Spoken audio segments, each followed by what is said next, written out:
still phishing emails are Yep. the number one area that can cause and wreak havoc.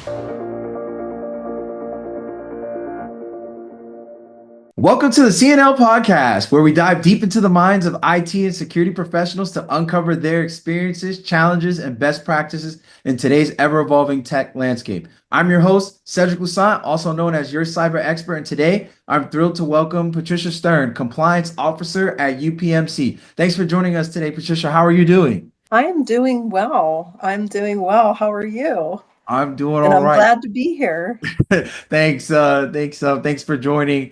Hopefully this podcast, this episode is better than the last one. I kind of had some technical difficulties with the last guest. They were on I think satellite internet, so that kind of cut in and out, and we were coming in off of two different channels. They dialed in and also had video on one. So actually, it was the first time that happened on the show since we were recording through Zoom, and realized after we had a great one, it was probably one of our better conversations we've had on the show so far, and realized when we went to do the playback that because the audio was separate, it didn't never recorded the guest's face the whole time. So it was just me and a black dialogue box of Michael's name, but it was still a good episode, and our viewers will still get some good content out of that. But I'm sure this one will be much better. So to start things off, can you tell us a little bit about your background and how you got started in the world of IT and security? And you can sum it up, or you can give us the long story. We're here for it. We've got time. Absolutely. Well, I got my start in healthcare and human services. My background is really in operations. I ran group homes for a number of years before I came here, and I actually started in operations here and moved up into a compliance role, which in healthcare, information security is a huge aspect of what we do, making sure that a patient's information is secure, and making sure that our networks are secure, by vetting our software that we use and that kind of thing. Um, but my background is in healthcare administration. I have a master's degree in healthcare administration. I've worked in various health and human service roles for the past 30 years, and I've been the organization that I work for is called Community Life, and we are a UPMC venture. So. When I said I'm listed on the website at UPMC as a compliance officer through Community Life, but I've been with them for going on 23 years now, and uh, the I initially started as a center manager running one of our centers, and I did that for about 5 years, and then became the compliance officer. So the role that I have, it escapes or crosses many avenues, and one of those avenues is to make sure that our information is secure. So I end up listed as the security officer of the organization as well.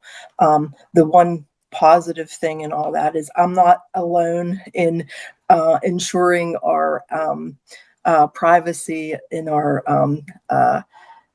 electronic world. I have a lot of departments at UPMC to work with and ensure that we are making sure that all of our information is secure. So that in a nutshell, that's sort of what I do and my staff do on a day-to-day basis. So. Okay. Yeah, and I can definitely resonate with that. And there's so many different areas within cybersecurity and lots of different activities and domains that it crosses that are all geared towards the bigger picture. We're trying to secure our data and services from the bad guys because they're trying to find ways to put our feet to the fire to or steal or defraud us out of money in some way, shape, or form, whether that be through ransomware or through computing power, et cetera. And, Uh, and and interestingly enough, and ransomware has been a huge issue in the healthcare sector in the last few years, but still, phishing emails are yep, the number one area that can cause and wreak havoc. And you would think, oh, yep, that was it's so, you know, rudimentary that an email everyone would know that, but they're the fraudsters out there are becoming so savvy in the way they connect and try to, weasel their way in. And yep, it's almost like a little wormhole that comes in, and um, yep. And it's unreal. that's all it takes sometimes. And I've been hacking for over a decade, and I've been the person on the other end coming up with the phishing emails for the company that was hired by the company to test their people, of course, and see what would happen if a bad guy actually got somebody to fall for it. And almost 9 times out of 10, it led to the whole keys to the castle getting compromised just because one person One, in some yeah, random department let you into the internal network, and at that point you're able to uncover a lot of other different vulnerabilities that an attacker could take advantage of. And that's exactly what we're seeing happening day in and day out with some organization. It just really goes to show you got to have a good security program into place to make sure that, one, you're not only into just compliance, right, with whatever frameworks or laws that are applicable to the business that you're operating in, but that you're just doing the due diligence as a whole for your owners, for your people, and just right. making sure you implement those best practices. Because you know, sometimes compliance is supposed to help out, and this is just my 2 cents, and don't heckle me for it. Compliance is to help aid and make sure that you're doing the right things in the right areas, but it's not the end all be all, right? It shouldn't be No, the bare minimum. exactly. I'm glad that you said that, because sometimes, people are like, but it's Yeah.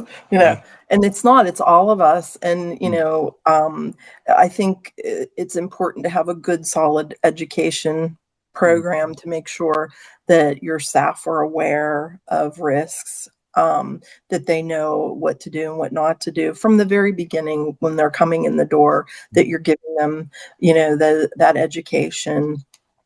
And certainly in the background, we're doing our auditing and monitoring to make sure, what are the risks? Where are our risk areas? What do we mm. need to tighten up? Um, and where are those vulnerabilities at?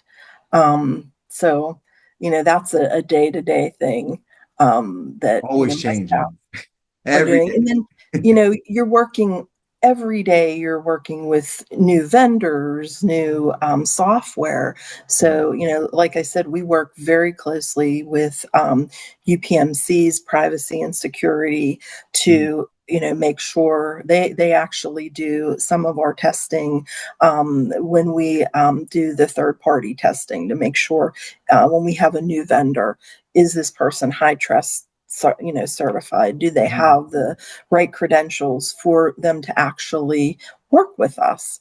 Yep. So it's nice to have that support too, because we're uh, um, as a organization, I think we're mid-level. We're not huge, but we're not that small.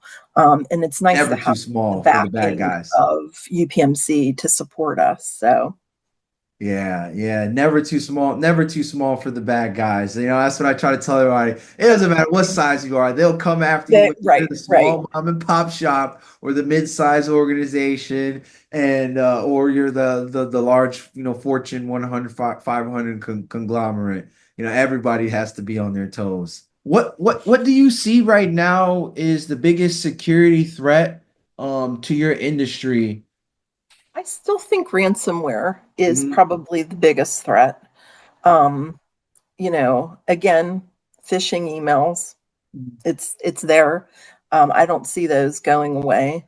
Yeah. but the ransomware is definitely, you know, something that is a risk. And we're right now, looking at our policies and tightening them and looking at, where do we have room for improvement to shore up those risks. Yeah, and it's always a cat and mouse game, and with the fact with AI, and we talked about it earlier with with phishing, and these go hand in hand because most of the time when ransomware gets deployed, it's because something on the external perimeter of the organization was vulnerable to some type of attack that wasn't known or hasn't been patched, or somebody on the inside of the organization let the attackers in via clicking on some phishing link, giving out their credentials, opening up a document that ran a malicious file or software on their computer that now gave the attacker a backdoor. Access the Yeah, keys to the kingdom, right? yeah, and at that point, then they take advantage of whatever they can living off the land to eventually either steal. Sometimes we're seeing now, most of the time, not only ransomware but the double extortion, where they're stealing the information, the intellectual property, and threatening to release the information. And into some medical organizations, because just the quote one, where they're threatening to release patient files, right? Their Yeah, diagnosis is very, very sensitive stuff, in order to entice the organization to pay the ransom. And it's you gotta stay on your toes. It's a cat and mouse game, and the attackers, they really only have to be right once, right? And you have to be right 10 times out of 10, because the one time that you're wrong, that could lead to millions of dollars in litigation ab- and a absolutely, hassle. Yeah. absolutely. Yeah. So how do you stay up to date with all the ever changing, compliance frameworks and threats and the landscape? Well, education, making Mhm. sure that, myself and my staff are, going to webinars, making sure that we, Mhm. review current regulatory requirements related to information security, reviewing our policies to make sure that they're up to date. Um, those are Mhm. some of the things. But then, we also meet regularly with the security team at UPMC, and they'll bring updates, regulatory updates, just changing things in, cyber concerns. So those are some of the things that we do to monitor. And then just like I said, routine monitoring and auditing, Mhm. surveying just our current environment and comparing it to what's coming up, regulatory wise. So, Yep, to see where those gaps lie and see what adjustments you got to do to actually bring it up to speed. Yep, yes. that's very good. What's one piece of advice that, this is kind of switching gears into, career advice for people who are just starting out in their journey? What piece of advice would you give someone that's just starting out in their journey, trying to Don't break be into afraid to make IT? mistakes. Yo, everybody makes mistakes. And I try to tell And a lot of people this, something similar, as long as there's humans in the loop, there's always a potential for mistakes. And that's part of why all of us have and jobs, right? and on the dovetailing that is to, use it as a learning experience. Mhm. That we are human, it's not, we're not machines. So again, there's going to be air room for error there. Yep. But don't get stuck there, learn and move on. So I think that's and I remember when my daughter was young, she said, "Mom, did you always want to be a compliance officer when you grew up?" And uh, I don't think I knew what a compliance officer was way yeah, back yeah. then. If I would So, have told my mother, hey, I want to grow up to be an ethical hacker, she would have probably looked at me crazy. so Sometimes you're figuring things out on the fly, and because there's just such an evolving field, and that's one of the reasons why I got into it, because there's all different types of opportunities now. With AI coming out, there's all new different types of sectors that are being created and new job titles that are coming out of it. Yes, the elephant in the room, the AI is reducing some opportunities in some industries, but it was going to create way more opportunities than it's actually taken away. But what do you think is the most important skill for any professional to develop in this space? I know you said one, like, don't get discouraged, keep going. What else do you think are some good important skills professionals need to develop? I think to be able to trust information but verify it. Um, Mhm. you know, eh, you can see that, okay, this looks right, but verify that it is, making sure that, it's accurate. Yep. So, And and, you know, I think that's, and looking at it with a critical eye. Yep, yep, yep. And I So, know I know exactly what you mean. Make sure we're not just doing any checkbox exercises here. That right. we're You actually can't. we're verifying what our colleagues are saying, making sure that that if we say we're doing a certain business process, or we have something implemented, that we're actually doing it and people are educated on it. And we're following through. We're not just trying to just check a box just to satisfy an auditor, right? Because at the end of the day, that's that business process that's going to help prevent other risk from being at play. Absolutely. Um, if you could go back and give your younger self one piece of advice, what would it be? Hmm. My younger self. Hmm. That's a hard, well, I have no regrets. That I think that's, I always said if I had to do everything over again, I probably would do it pretty much the same. That's Um, good. but advice, maybe don't take things so personally. I think that's great. That's great advice. Because in the beginning of my career, well, I could definitely resonate with that. When I started working at a traditional, a big eight firm.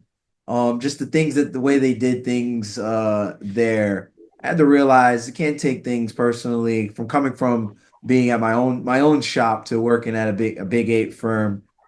Just the process, with year end reviews and just ever changing metrics and KPIs that you got to meet, that you understand that, hey, don't take it personal, it's the business. And Yeah, as well, if you're getting any criticism, look at it objectively as an opportunity to build and construct off of that.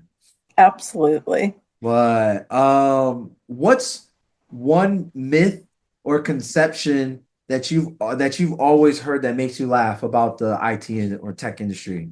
One misconception, Myth or or misconception? that computers are perfect, because Yeah, they're not. yeah, I they're mean, that like garbage in, garbage out, right? exactly. Yep. So, And it's funny you actually say that with the garbage in, garbage out. The one of the last guests that was on the show, we talked about this, is that if you're training in your computers, your data, your program, your software with bad data, you're going to get bad data out. And eventually exactly. it's going to pop up as a problem somewhere along the line. So you need to make sure you're doing your due diligence to make sure that whatever data that you're using is accurate, right? And that it hasn't been Exactly. altered, or it misconstrued or skewed in any way. I let's see. What's the most unexpected skill you found helpful in your career? The most skill that I found helpful, listening. And that's a big one. Yeah, Uh, my dad always said, you got one mouth, but two ears.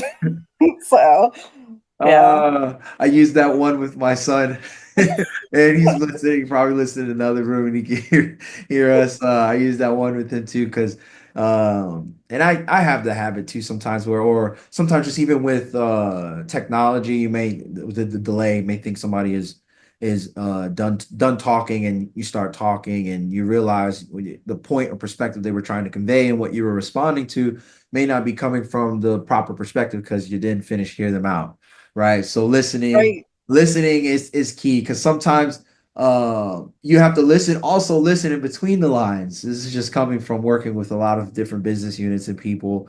They may be explaining one thing or articulating something in one way, but when you listen in between the lines, you're really hearing something else. And the real Yeah, pain. and body language is very important too. Yep, yep. Having that interpersonal awareness. Hmm. So when you're not helping fight cyber threats, what where can we find you? What do you enjoy doing for fun? Hmm. Well, I love to work out, so I have a home gym, and a lot of time I spend there. And an animal lover. I have 7 cats and a dog and fish, so taking care of them. Um, and I love to travel. So I spend a lot of time in Seattle because my daughter and her fiance are out there. So those are some things that I like to do. Hey, that's awesome. I'm a dog person. I got a dog. I got a American Bully XL. He's a big baby. Oh. I can only imagine if I had seven. Well, and I have my dog is a corgi. So He a walked right corgi in. that You heard me talk about him. So so the you corgi tries to herd the cats, which, oh. that's not a there's a lot of confusion in my house. Yeah, sometimes with him alone, he gets the zoomies sometimes, and he is bouncing all over the walls, knocking stuff over and moving the table around, and he's almost 100 pounds. So when Mm. gets the zoomies, he starts running, he'll take your kneecap off.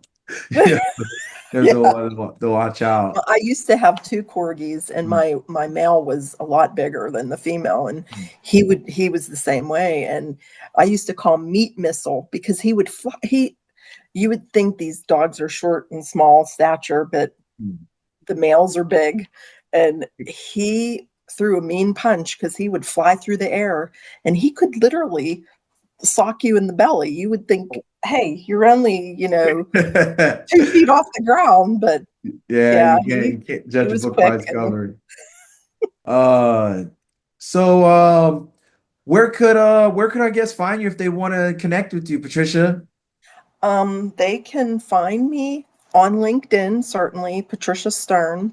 Um, and also my email, which I have to look at a business card. Isn't that nice? Hey, I get it, because sometimes it's the first initial, last Yes. name. So Stern, PA at upmc.edu.